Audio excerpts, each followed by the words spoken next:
petits padawans, on se retrouve aujourd'hui pour une nouvelle recette en vidéo et on va réaliser une brioche mascarpone ultra gourmande et très facile à réaliser. Pour commencer, nous aurons besoin de 10 centilitres de lait tiède auquel je vais venir ajouter 20 g de levure fraîche, mais si vous n'avez pas de levure fraîche, vous pouvez très bien y ajouter un sachet de 5 g de levure sèche. Ça ne poserait aucun problème. Donc notre lait, notre levure, on la laisse tranquillement sur le côté. Dans le bol de notre robot, j'ai mis 500 g de farine. À cette farine, je vais venir ajouter 80 g de sucre, un œuf entier, une demi-cuillère à café de sel et notre ingrédient principal, le mascarpone, 250 g.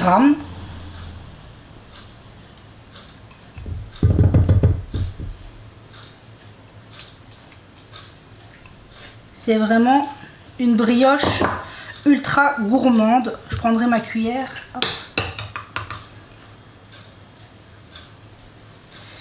Ici, pour venir récupérer mon mascarpone.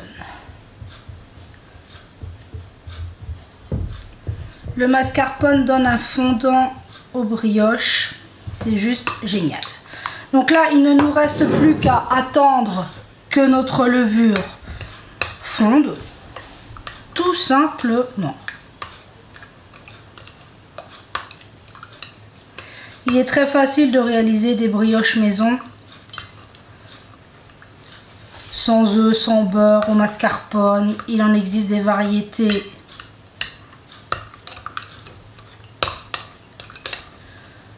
incroyables. Je sais que vous adorez les recettes de brioche. Vous m'en demandez très régulièrement.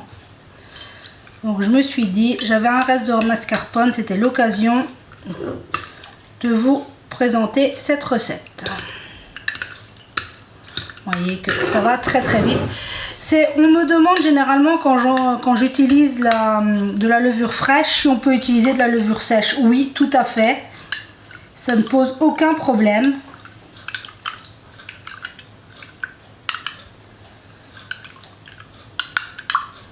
Faites avec ce que vous trouvez, ce qui n'est pas toujours évident d'avoir de la levure fraîche. Moi, il y a tout un moment où je n'en trouvais pas.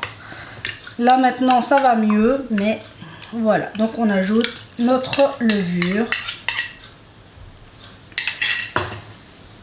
et tout est déjà dans notre bol. Il ne nous reste plus qu'à prendre le crochet pour pétrir pendant 10 minutes. Vous savez que moi je pétris au robot, mais vous pourriez très bien pétrir à la main aussi. Ou si vous avez une machine à pain, vous pourriez faire le pétrissage dedans également. Donc là, on se retrouve une fois que notre pâte est pétrie. Et voilà, 10 minutes de pétrissage, on obtient une jolie pâte. On voit, elle est souple, mais absolument pas collante. Vous voyez, elle est magnifique. Bien homogène, bien belle. On va maintenant la laisser pousser, tout simplement comme toutes nos pâtes. On vient couvrir que ce soit le bol de notre robot ou si on décide de la mettre dans un saladier. Et voilà, notre pâte est déjà prête pour la pousse. Là, on est parti pour 1 heure, 1 heure et demie. On veut que notre pâte double de volume. Comme je vous le dis, en fonction de si c'est en plein été, en plein hiver, il faut parfois un peu plus de temps. On compte entre 1 heure et 2 heures pour que notre pâte double de volume. Donc là, c'est parti pour la pousse. On se retrouve tout de suite une fois que notre pâte sera montée. On se retrouve. La pâte a plus que doublé.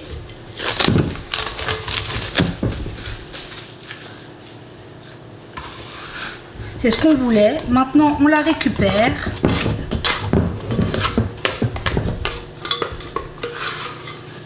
Hop, je viens la mettre ici. Et on va tout simplement la dégazer, tout simplement. Hop. Et on va la couper ça va faire, moi j'ai décidé de faire 6 petites brioches, mais après, libre à vous de faire comme vous voulez. Donc moi je vais tout simplement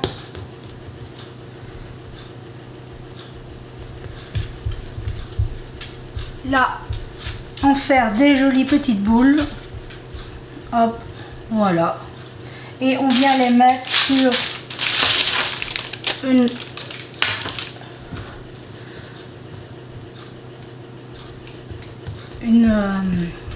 feuille de...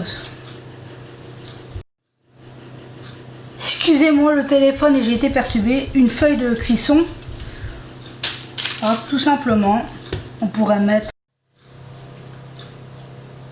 Et bien décidément, excusez-moi, c'est un problème de batterie. On peut aussi les mettre sur un tapis de silicone si on veut.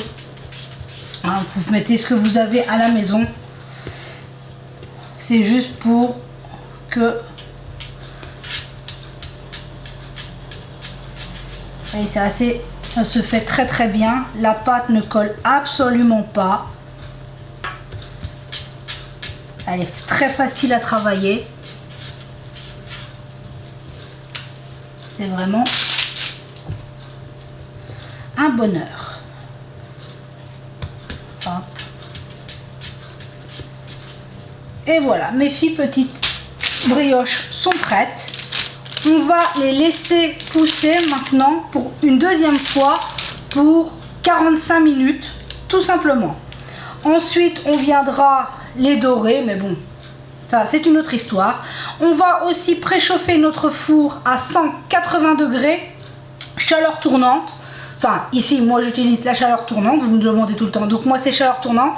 Ma grille est placée au milieu de mon four, mais on préchauffe notre four à 180 degrés.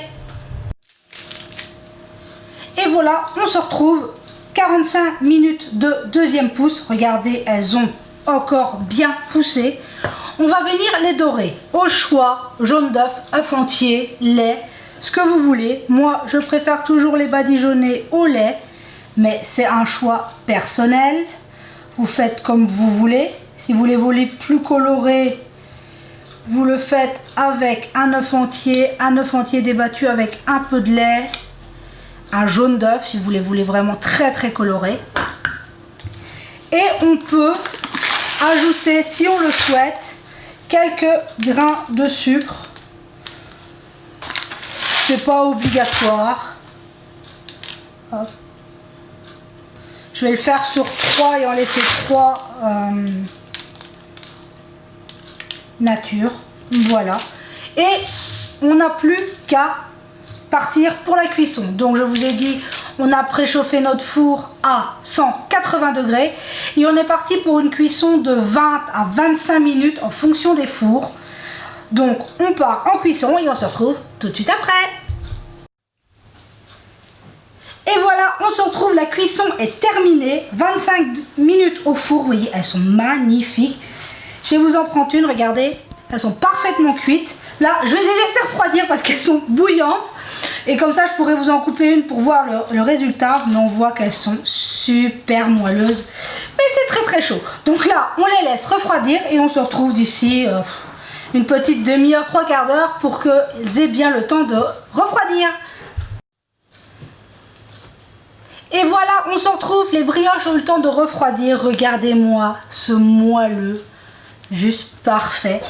Je vais vous la couper pour vous montrer la texture. Regardez-moi cette brioche magnifique. Une brioche au mascarpone. Avouez quand même que c'est hyper simple à réaliser avec peu d'ingrédients. Maintenant, comme je vous le dis tout le temps, on peut les surgeler, ça ne pose pas de problème. C'est vraiment des petites brioches. Ici, je les ai fait un peu grandes, mais on pourrait les faire un peu plus petites. Comme je vous dis tout le temps, on peut toujours varier, les tresser, les mettre dans un grand moule. Faites-vous plaisir, mais voilà. J'espère que cette recette de brioche au mascarpone vous aura plu. On m'a demandé plein de variantes de brioche, donc j'essaye de m'exécuter. Ici, c'est une des brioches préférées. Elles sont moelleuses, elles sont... Enfin, le mascarpone donne une texture irremplaçable aux brioches. Sur ce, j'espère que tout va bien pour vous, que vous allez bien, que tout se passe bien pour vous. Que cette nouvelle année s'est passée sous de bons auspices, qu'elle a bien commencé. C'est tout ce qu'on souhaite quand on débute une nouvelle année. Je tenais à vous remercier pour vos mots, vos partages, vos commentaires. Vous êtes exceptionnels. On est une grande famille de cœur merveilleuse.